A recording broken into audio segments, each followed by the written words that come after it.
તો નજર કરીએ ચોટીલા ઉપર તો ચોટીલા પંથકમાં અગન વર્ષાને લઈને જનજીવન અસ્તવ્યસ્ત કે જ્યાં હીટવેવ અંગે અગન વર્ષાને લઈને ચોટીલાના તબીબના સૂચનો ત્યારે શહેરના બજારો હીટવેવના કારણે બન્યા સુમસામ જ્યાં લોકોને બિનજરૂરી બહાર ન નીકળવા અપીલ કરવામાં આવી છે ત્યારે સફેદ વસ્ત્રો ધારણ કરીને માથા પર ટોપી ધારણ કરવાનું સૂચન કરવામાં આવ્યું છે જ્યાં પાણીનું પ્રમાણ વધારી ORSનો પણ ઉપયોગ કરવાની સલાહ આપવામાં આવી છે। હાલ ચાલતા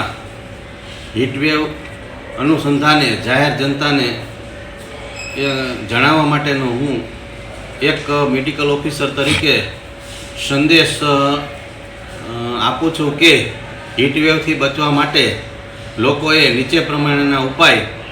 કરવા। બની શકે તો બપોરના 1 થી સાંજના 4 સુધી બહાર નીકળવાનું ટાળવું, પાણી વધારે પીવું, કામ સિવાય બહાર નીકળવું નહીં,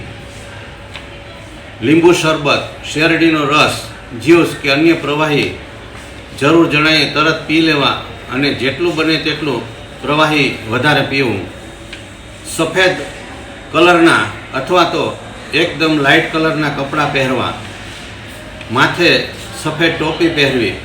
બહેનોએ માથે સફેદ ચૂંદડી ઓઢવી, બહેનોએ પણ બની શકે તો સફેદ કલરના અથવા તો લાઇટ કલરના કપડાં પહેરવા। ચક્કર આવે કે ગભરામણ થાય તો તરત જ નજીકના દવાખાનાનો સંપર્ક કરવો અને ત્યાં બતાવી દેવું અથવા કોઈ પણ દવાખાનું નજીક ન હોય તો 108ને ફોન કરીને તરત જ 108ની સેવાનો લાભ લેવો। હાલ ચાલતા હીટવેવ